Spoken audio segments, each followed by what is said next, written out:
What's a boy in love supposed to do?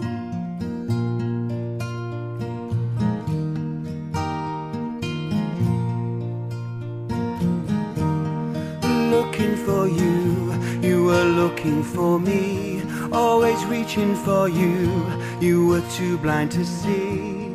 Oh love of my heart, why leave me alone? I'm falling apart, no good on my own. Oh l'amour broke my heart, and now I'm aching for you, mon amour. What's a boy in love supposed to do?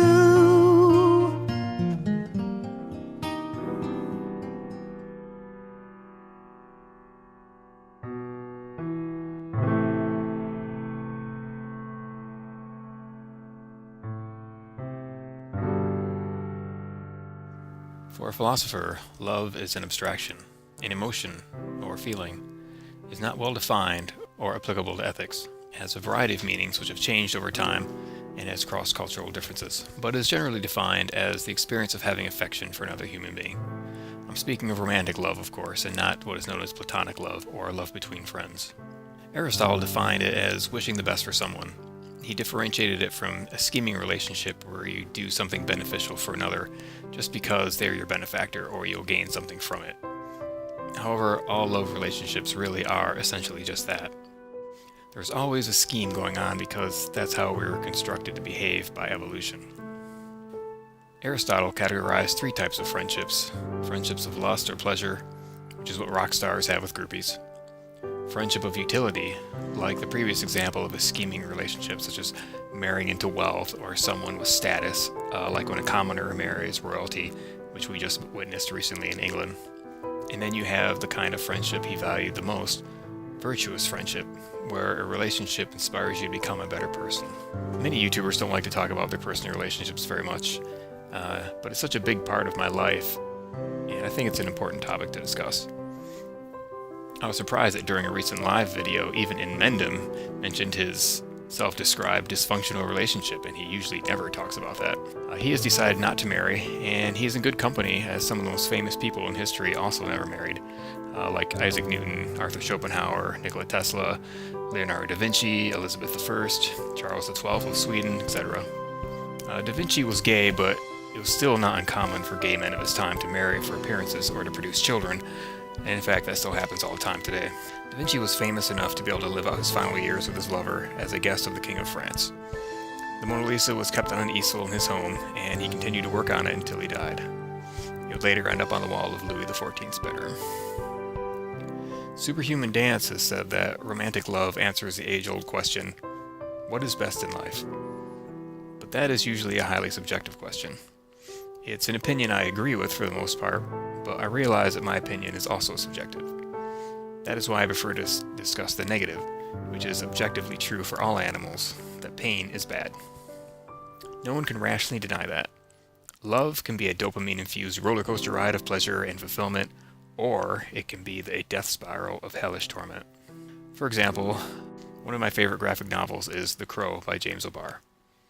In case you didn't know the story behind the story, O'Barr thought producing the book would be a way to deal with the pain he was suffering from after his fiancée was killed in a car crash on the expressway. In hindsight, he said that it actually made his life even less bearable because every time he sat down to write or draw, he had to think about her and the way that she died. And then, to top it off, when what would normally be any writer's dream come true, Hollywood making a movie from his story, the young up-and-coming actor who played his title character was killed in a freakish on-set accident. I even remember where I was when that happened. I was working out late at my local dojo, and my brother called to tell me that it was on the news that Brandon Lee had died making The Crow. I felt totally devastated because I was a Brandon Lee fan and a James O'Barr fan. I can hardly imagine how O'Barr felt when he got that news. But in a way, I kind of do know because he included this illustration in the first collected edition of The Crow, which came out right before the movie. I mean, I don't know if I've ever laid my eyes on a drawing that more fully made me feel someone else's pain, something like Munch's The Scream comes to mind as well. And much like The Scream, I feel like this image by James Amour should be in a museum. It's hyper-violent and sad, but I do recommend reading The Crow if you've never have. It's one that stays with you. Just look at some of these devastatingly beautiful panels. They might as well have been drawn with tears. This is what love does to people. Amour did benefit financially from his book because of the movies, but no doubt he would trade it all to have his fiancée back. I know I certainly would. Even though I have experienced great amounts of pain when relationships go sour, it's nothing compared to the burden that women have to endure.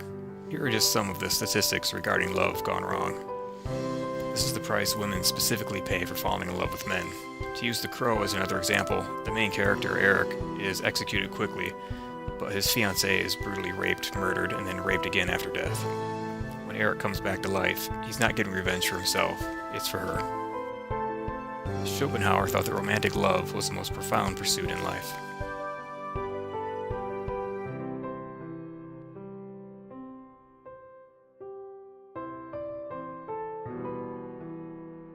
He believed that we unconsciously, through our will to live, choose a partner who will complement our genetics.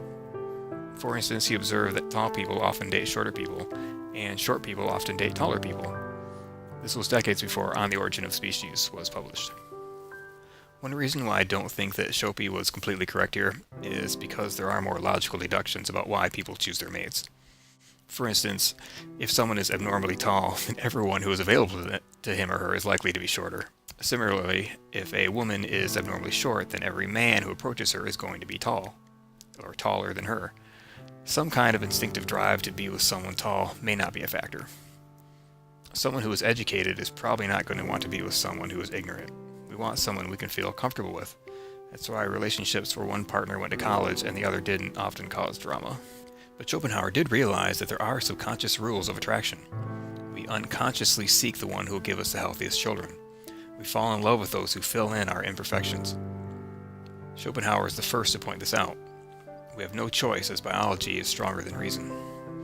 We are tricked by evolution into the illusion of love. For example, I think that my love is the most beautiful woman alive. That's because she's mine, and I get a rush of dopamine in my brain when I think about her. I know logically that she is not the most beautiful woman in the world, but to my brain, she is. Research projects have concluded that men are susceptible to youth and beauty, whereas women are more susceptible to status and security. These differences are part of a natural selection process where males seek many healthy women of childbearing age to mother offspring, and women seek men who are willing and able to take care of them and their children. Interestingly, many of the cultures around the world easily distinguish between romantic love and sexual lust. On the Polynesian island of Mangaya, known as a sex-positive or slut-positive culture, real love is a state of romantic passion distinct from sexual desire. And in rural Brazil, locals say, Amour is when you feel desire to always be with her, to breathe her, eat her, drink her. You're always thinking of her, you don't manage to live without her. Paxiao, on the other hand, is what they call horniness. I really like this image of a woman standing on train tracks from the French film Love Me If You Dare. You do have to be adventurous and accepting of risk when in a serious relationship. At the end of this movie, the two lovers, who have had an epic, dysfunctional relationship, commit double suicide so that they can't hurt each other anymore. For me, loneliness is a greater burden than marriage. For others, it's the exact opposite. Now I'm addicted, and I wouldn't want to go on living without her. So it's too late for me to turn back now. I am invested until the bitter end. I'd prefer it to end with one of our deaths because that means we did everything possible to stay together. It wouldn't be our fault that it ended. We merely succumbed to our inevitable fate. My relationship has made me a better person in many ways, but I know that not every relationship turns out that way. It's always a risk. So to all you lovers out there, bonne chance et salut.